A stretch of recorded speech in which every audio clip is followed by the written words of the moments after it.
Final Fantasy 1, the game which started one of the biggest and most popular gaming franchises ever, and single-handedly saved Squaresoft from going bankrupt back in the day.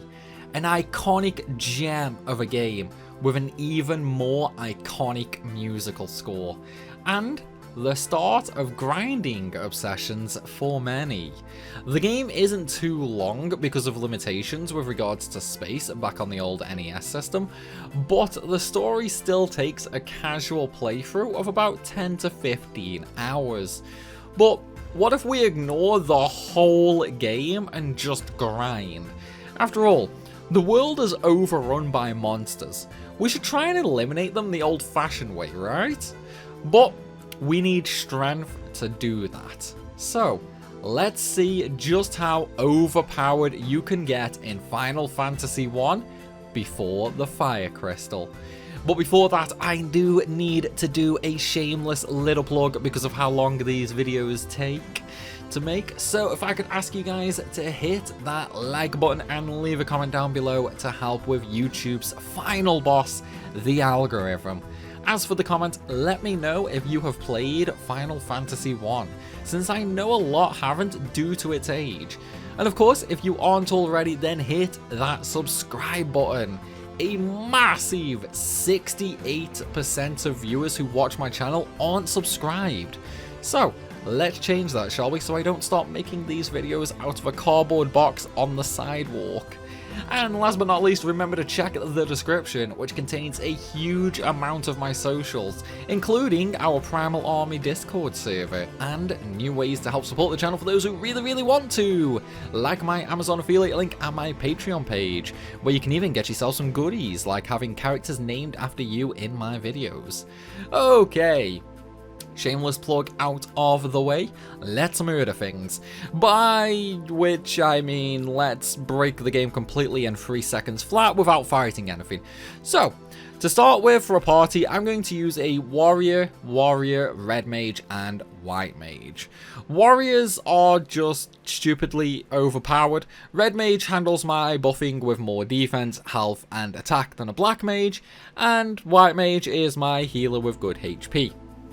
As soon as the game starts, load up your options and turn cursor to memory in the settings so we can abuse a nice little glitch to get some OP equipment right at the very start. Now, head into the town right behind you and visit the weapon and armor stores. Buy one of everything. Now, let's set up a glitch. First, go to your equipment screen and on one character, highlight the weapon slot, then press L or R to change over to a different character, and highlight an armor slot. Now, when you cycle between these two characters, you'll notice your cursor is in the same slot as before. One stays on weapon and the other stays on armor. Now, the one highlighting the weapon, you need to press X and R or L at the same time. This way it tricks the game into thinking you're trying to equip a weapon, but you open up the armor selection instead on the second character. The way this works is, because of limited space available when making games back in the day, weapons and armor actually share the same ID codes. The slot itself just determines which item to pull from the code. So this way, we use the code for the weapons we have to instead generate armors for us. The hammer, for example, actually turns into a really strong armor called Knight's Armor, with a whopping 34 defense. And to make matters even better, by abusing this glitch, we can actually equip this armor to every slot, like gloves, armor, helmet, and even shield. So, the game's only just started, and we have got halfway to completely capping our defense already, without even fighting something.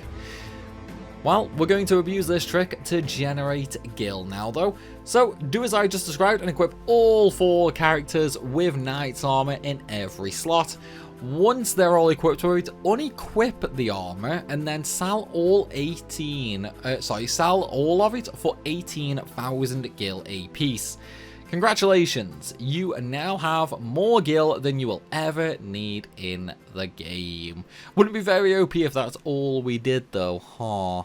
So, do it 4 times, sell them off, and boom, you now have capped gil. 5 minutes into the game, before we fight anything. Okay, one more time, do the equipment glitch. This time, leave them equipped on each character and progress the game by speaking to the god and then the king so we can leave. So, we're halfway to cap defense, but already have enough to the point nothing can kill us. And we're the richest people on the planet. Ooh, if this is what it's like 5 minutes into the game, imagine what it's gonna be like after an hour. Now, we gotta go rescue the princess and kill Chaos! I mean, Garland. Our reward for saving the king's only daughter? He gets his men to fix a bridge quicker. Not gonna lie, I feel like we should just rob him. Oh, and don't forget to buy magic like me. I got Cure, Deer, and Protect on the White Mage, and then Fire, Thunder, and Cure on the Red Mage. Now, let's move on murdering everything in our way. Go to Matoya's cave to learn her eye got stolen. No idea how, but okay. And then head to the next city provoker. While here, buy everything new, including magic. Then beat up the pirates in the top left of the city to steal, get given their ship. The pirate life, eh? Well, time to glitch again. The leather cap we got previously in Provoker from the store, when glitched to a weapon slot, becomes Judgment Staff.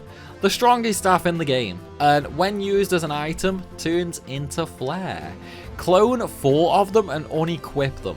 Then in battle, go down to items and highlight the Judgment Staff with each character and use it, using memory to auto-select it every fight after this.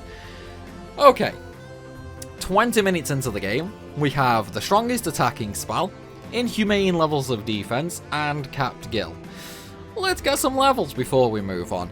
Go slightly southeast from Provoker, past the mountain, and then all the way to the north. At the peninsula at the end, the 2 squares are glitched and give you enemies from the northern continent. They're a lot stronger than the ones we currently fight, but they give stupid good EXP for now. So let's abuse them with Flare, shall we? Just remember to heal if need be, even though with our defense now things are only hitting us for 1 damage. Just don't go too high level though, and there's a reason for this which I'll touch upon later. So for now, continue on with the game until Alfheim, where you can buy the helm from the armor store, which, when using the equipment glitch, turns this into a dark claymore weapon with 45 attack. Then for magic, I go Cura, Diara, and heal for the White Mage, Fire, Fundara, and Fokara for the Red Mage. Then it's time to continue on until you get to the Astros boss fight. Astros has a 4% chance to drop a mithril sword, so make sure you save before fighting him.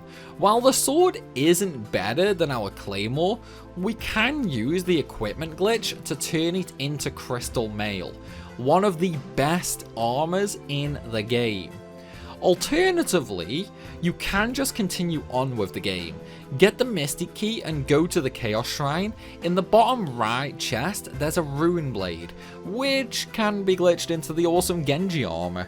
So how about we pair this with the absolute best weapon in the game? Advance onto Malmond and visit the armor shop. Buy a steel gauntlet, which glitches into the awesome Barbarian sword. A weapon with over 140 attack and a good accuracy rating. So, let's recap. We're only really about an hour into the game here, but we have the best weapon in the game on everybody. One of the top 3 best armors, maxed out gil, we're pretty much unkillable. We haven't even done the first shrine yet, but we're already capable of easily crushing Chaos and most of the optional bosses. And yet, we can still go even further. Advance on until you get the canoe, then head to the ice caves and grab the Levy Stone. With that in hand, go to the desert at the bottom right of the map, below Crescent Lake, and grab your new airship. So now that we can randomly fly everywhere, let's go tackle the North Continent. Fly to the north and go to the Citadel of Trials. At the end, grab the Rat's Tail, then go to Dragon Caves. Meet Bahamut, who upgrades your jobs. Next, go to the desert around the Mirage Tower. It's here we're going to grind. Even though we can actually get the Warp Cube right now, we sadly can't enter the tower and get to the Flying Fortress, because we can't get the Chime unless we go to the Water Shrine. And since I'm super anal about doing things in order, I'm saying we aren't allowed there, since we have to do everything before the first shrine. Fire Shrine. Look guys, English is hard, okay? So, grind to level 99 in the desert. Some people prefer the Evil Eye in Icefall Caves if you want to change your pace as well. Me, I like the desert because of the random T-Rexes we can get. As you level up, you can also visit the towns to buy magic. Also, fun fact, you don't need to understand the language to go to Lithuania to buy the magic there. You can go as soon as you get the airship. Once all is said and done though, you're level 99. Max health on all characters, max MP on your casters, and near max on your warriors. We have the best weapon in the game, with the best armors. You have all the magic, including Holy, but sadly, you can't get Flare without a Black Mage. As for stats, while stat gain in FF1 is a little random, you could technically min-max that on each level up, but that would genuinely take thousands of hours of resetting for perfect stat growth. And even I won't do that, so be warned if you want to attempt it. We also have all the gil in the world. We got powered up by a literal dragon god before we became strong enough to save the world, and all it took? Precious amounts of time and your firstborn child. And there we have it. Now go out there and save the 3 remaining crystals and kill chaos. But though everybody, I do hope you have enjoyed this video. If you have, please be sure to leave a like and a comment on the video, as it really does help tremendously. And if you're new to the channel, then make sure you hit that subscribe button as well. And for those who really want to help support the channel, then please take a look in the description where you can find my Patreon link to get yourself some goodies. Also down there is my Twitch channel and our Primal Army Discord server. So come join and hang out with me, or I'll be sad. As always everybody, thanks for watching and I will see you soon.